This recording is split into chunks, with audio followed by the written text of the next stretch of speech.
বাইদেউ আমি মিচিং জনগোষ্ঠীৰ সচেতন ৰাইজৰ তৰফৰ পৰা আচলতে আলি আই লৃগাঙৰ দিনটোত ৰাজ্যিক বন্ধৰ দাবীত প্ৰতিবাদী কাৰ্যসূচী ৰূপায়ণ কৰিছিলো আৰু শেহতীয়াকৈ যোৱাকালি আমি গভৰ্ণমেণ্ট নটিফিকেশ্যন পাইছো যে আমাৰ 10খন জিলাত মিচিং স্বাৰ্থ পৰিষদৰ অন্তৰ্গত 10খন জিলাত তেওঁলোকে চৰকাৰী বন্ধ ঘোষণা কৰিছে, যিটো আচলতে মিচিং জনগোষ্ঠীৰ ৰাইজে কেতিয়াও বিচৰা নাই। আমি আচলতে মিচিং জনগোষ্ঠীৰ জাতীয় সহমতক ৰিপ্ৰেজেণ্ট কৰিছিলো আৰু সেই আন্দোলনটোক দমন কৰিবলৈ আমি দেখিছো। আপুনি নিশ্চয় লক্ষ্য কৰিছে যে আমি চৰকাৰৰ পৰা বিচাৰিছো যে ৰাজ্যিক বন্ধ দিব লাগে, কিন্তু এই সময়ছোৱাত মানে তৃতীয় পক্ষৰ আবিৰ্ভাৱ ঘটিছে। ধৰক বাজিব লাগিছিলে টেমি কটাৰী বাজিছে হাঁচতি, তেনেকুৱা ধৰণৰ আছে। গতিকে মানে কি আচলতে আমি বিচাৰিছিলো চৰকাৰৰ পৰা, আৰু তাৰ মাজতে এতিয়া একাংশই টপকিছে, তাতে তাৰ মাজত সোমাইছে। আৰু আমি অথৰিটিৰ পৰা বিচাৰিছো, আমি বিচাৰিছো অসম চৰকাৰৰ পৰা।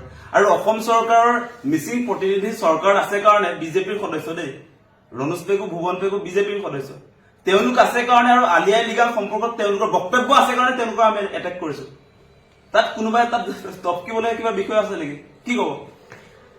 কবলৈ মানে এইটো একদম হাঁহিৰ পাত্ৰৰ কথা। কিছুমান মানে সিদিনাখন আমি গৈছিলো, আমাৰ যিখিনি মানে আমাৰ আলি আই লৃগাং বন্ধৰ কাৰণে আমি তাত আন্দোলন কৰিব গৈছিলো।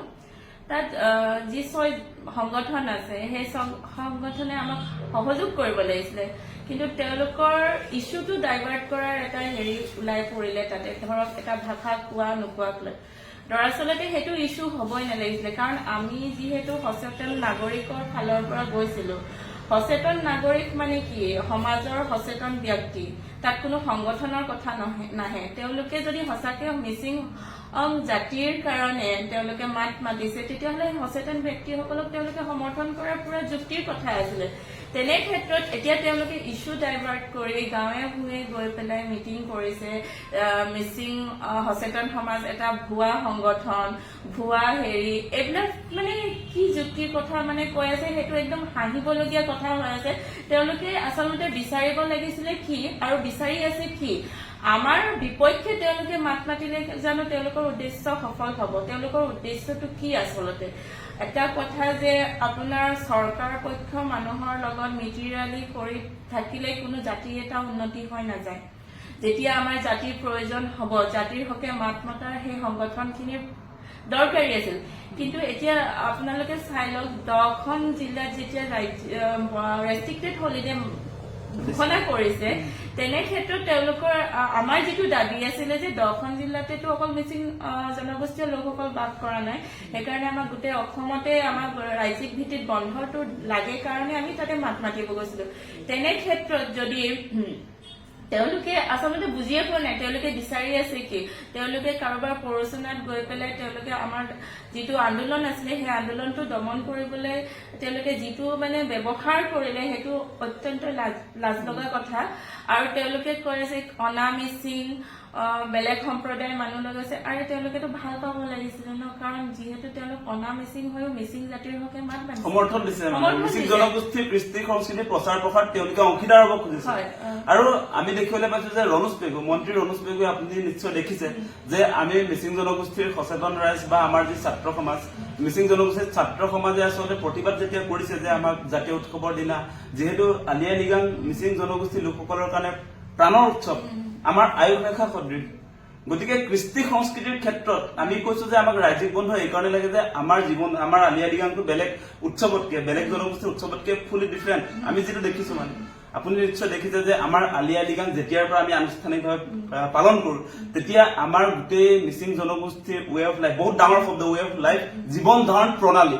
মানে মিচিং জনগোষ্ঠীটো কি, মিচিং জনগোষ্ঠীয়ে কি খায়, মিচিং জনগোষ্ঠীয়ে কি পিন্ধে, মিচিং জনগোষ্ঠীৰ আচাৰ ব্যৱহাৰ কি, মিচিং জনগোষ্ঠীতে খেতি বাতি কেনেকে কৰে, এই গোটেই কথা বতৰাবিলাক আচলতে ৰাইজে জানিব পাৰে সেই দিনটোত।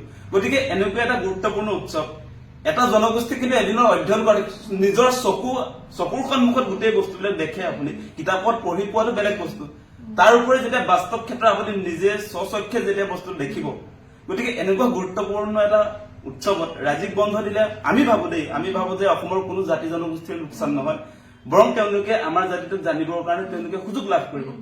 আৰু কৃষ্টি সংস্কৃতিৰ প্ৰচাৰ প্ৰসাৰৰ ক্ষেত্ৰত তেওঁলোকে যে আপোনাৰ কোনো ধৰণৰ তেওঁলোকৰ সদিচ্ছা যে নাই, সেই কথাটো মানে মই নিজে যিটো দেখিছো যে মিচিং স্বায়ত্ত পৰিষদৰ অন্তৰ্গত 10খন জিলাত তেওঁলোকে যিটো আপোনাৰ চৰকাৰী বন্ধ ঘোষণা কৰিছে, মানে মই 10খন জিলাত চৰকাৰী বন্ধ ঘোষণা মানে মইতো বহুত কিবা কিবি একো নেদেখো, কিন্তু মই দেখিছো দেই আমাৰ ৰনোজ পেগু বা ভুৱন পেগুৱে বোলে স্বাধীনতাৰ পাছত এনেকুৱা ধৰণৰ মন্তব্য দিছে, স্বাধীনতাৰ পাছত প্ৰথমবাৰৰ কাৰণে বোলে কেবিনেট সিদ্ধান্ত, মানে মানুহৰ মাজত এনেকুৱাকে তেওঁৰ বডি লেংগুৱেজটোৰ জৰিয়তে আচলতে প্ৰচাৰ কৰিবলৈ যত্ন কৰিছে, মানে বহুত বৃহৎ ঘোষণা, বহুত ডাঙৰ সিদ্ধান্ত, 10খন জিলাত আবদ্ধ ৰাখিছে কৃষ্টি সংস্কৃতি, বাহিৰলৈ ওলাবলৈ দিব খোজা নাই। মিচিং জাতিৰ ৰাইজৰ মাজত কৃষ্টি সংস্কৃতি আবদ্ধ ৰাখক, আপোনালোকৰ পৰম্পৰা, আপোনালোকৰ আচাৰ ব্যৱহাৰ, মানে আমাৰ কথা কৈছো যে আমাৰ ৰীতি নীতি, কৃষ্টি সংস্কৃতি, আমাৰ ৱে অফ লাইফ আমাৰ মাজত আবদ্ধ থাকক, সেইটো বিশ্বৰ দৰবাৰত প্ৰতিষ্ঠা হ'ব নালাগে, সেইটোৱে নহয় জানো? গতিকে তেওঁ যিটো বডি লেংগুৱেজ, তেওঁ যিটো কথা কৈ আছে যে প্ৰথমবাৰৰ কাৰণে বহুত ডাঙৰ এটা সিদ্ধান্ত লৈছে, কেবিনেটৰ সিদ্ধান্ত লৈছে, সেই কেবিনেটৰ সিদ্ধান্তটো কিন্তু আমাৰ বিৰুদ্ধে লৈছে। আমি মিচিং জনগোষ্ঠীয়ে কোনোদিনটো বিচৰা নাই ন 10খন জিলাত, আৰু আমি কেৱল আমাৰ মিচিং জনগোষ্ঠীৰ চাকৰিয়াল বা আমাৰ ছাত্ৰ ছাত্ৰীৰ কাৰণে বিচাৰিছো নেকি? আমি নাই বিচৰা, সামগ্ৰিকভাৱে গোটেই জাতিটোৰ কাৰণে বিচাৰিছো, সমগ্ৰ অসমৰ জাতি জনগোষ্ঠী অসমবাসী ৰাইজৰ কাৰণে বিচাৰিছো, সকলোৰে কাৰণে বিচাৰিছো। বন্ধ আছিলে আগতে মিচিং আলি আই লৃগাঙত বন্ধ দিছিলে, যেতিয়া মই ক্লাছ 5 মানলৈকে পাইছো তেতিয়ালৈকে বন্ধ পাইছিলো। 6 মানৰ পৰা বন্ধটো উঠাই দিয়া গৈছিল। কি কাৰণে উঠাই দিয়া গৈছিল? কাৰণ সৰু আছিলো, তেতিয়া ইমান বুজি পোৱা নাছিলো। আৰু এটা কথা, জাতিৰ হকে যেতিয়া মানুহৰ জাতিৰ চেতনাটো জাগে তেতিয়া সকলোৰে মাত মাতিবলৈ পাৰে, ওলাইও আহিব। কিন্তু যে এনি টাইম জাতিৰ কাৰণে চিঞৰিয়ে থাকিলেই যে জাতিৰ হকে মাত মাতে, এইটো এনেকুৱা কথা নহয়। কাৰণ ইয়াত এনেকুৱা কিছুমানো মই কথা সিদিনাখন চচলত শুনিব পাইছো যে যিসকলে কেতিয়াও জাতিৰ হকে মাতেই মাতা নাছিল তেওঁলোকে আহিছে মানে ভাগ ভাগ নীতি হেৰি কৰিছে। আৰে তোমালোকে মাতা নাই কাৰণে ভাই আমি মাতিছো, তোমালোকে সমৰ্থন দিছে 10খন জিলাত, আমাক নালাগে 10খন জিলাত, আমাক গোটেই ৰাজ্যিক ভিত্তিত লাগে কাৰণে আমি ওলাই আহিছো।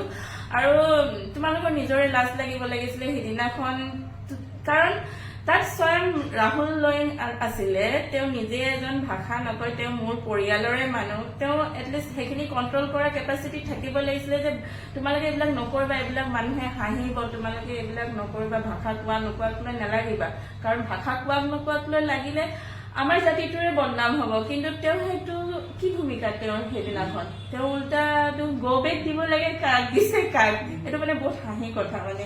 আৰু তুমিও মিচিং ময়ো মিচিং, তুমিও যিটো বিচাৰিছা ময়ো সেইটোৱে বিচাৰিছো। তাত যদি আমি একেলগে যদি আন্দোলনখন কৰিলোহেঁতেন চাগে আজি আমি পালোহেঁতেন। কিন্তু এতিয়া তোমালোকে ইছ্যু ডাইভাৰ্ট কৰি আছা, তাৰ পাছত পোৱাটো কিন্তু বহুত বস্তু বিচাৰি পোৱা বহুত টান আছে দেই। এনেকুৱা এটা বাতাবৰণ দেখিছো দেই, আপুনি নিশ্চয় লক্ষ্য কৰিছে যেন আলি আই লৃগাংটো এতিয়া নিৰ্দিষ্ট সংগঠনেহে বিচাৰিব, তেনেকুৱা কিবা নীতি নিয়ম আছে নেকি? মই ইণ্ডিভিজুৱেল এজন ব্যক্তি, মোৰ কি মত প্ৰকাশৰ স্বাধীনতা নাই নেকি? ভাৰতৰ সংবিধানেতো আমাক মত প্ৰকাশৰ স্বাধীনতা দিছে, হয় নে নহয়? আমাক কোনখন দেশত বাস কৰিছো, চবৰে ৰাইট আছে, চবে কব পাৰে, মোৰ মানে হাঁহি উঠে কেতিয়াবা, বিৰাট হাঁহি উঠে যে একাংশ বিজেপিৰ যিবিলাক সহযোগী সংগঠন তেওঁলোকে মানে ঠিকা লৈ থৈছে নেকি যে তেওঁলোকে যে মাতিব, বেলেগ মানুহে কোনেও মাতিব নোৱাৰিব, তেনেকুৱা কি আছে? যদি তেনেকুৱাই কথা নহয়, তেওঁলোকে বাধা দিয়াৰ কি প্ৰয়োজন আছে? কথাটো কৈছো। এতিয়া মোক চবে চিনি পায় কাৰণ মই শিলহাকুৰ কাৰণে লাগি আছো। শিলহাকুটো এটা এনেকুৱা বস্তু য'ত খিলঞ্জীয়া মানুহবিলাকক উচ্ছেদ কৰা হৈছে। আজি ভূমিপুত্ৰবিলাক তাৰ পৰা উচ্ছেদ কৰি আঁতৰাই পেলাইছে আৰু এতিয়া বাহিৰাগত ৰঙানলী চাপাৰি দিছে। এতিয়া যদি আমাৰ মাজতে যদি খোৱা কামোৰা লাগি থাকে তেতিয়াহ'লে কোনটো ভূমিপুত্ৰ অসমত ছেভ হ'ব, কোনটো খিলঞ্জীয়াৰ কাৰণে মাটি থাকিব? এতিয়া ইছ্যুটো বেলেগ ফালে গৈ আছে, কাৰণ তেওঁলোকে এতিয়ালৈকে এইটো বুজা নাই যে তেওঁলোকে কি কাম কৰি আছে। কাৰণ মিচিং সচেতন সমাজৰ এগেইনষ্টে মাতি তেওঁলোকে একো নাপায়, না 6th শিডিউল পাব না বন্ধ পাব ৰাজ্যিক ভিত্তিত। আৰু 10খন জিলাত ৰাজ্যিক ভিত্তিটো কেনেকে তেওঁলোকে মানি লৈছে মই এইটো বুজি পোৱা নাই। অসমৰ চুকে কোনে কি মিচিং মানুহ নাই? মিচিং মানুহ বিলাকে কি মিচিং মানুহে কি মানে কি অকল 10খন জিলাতে আছে নেকি? আজি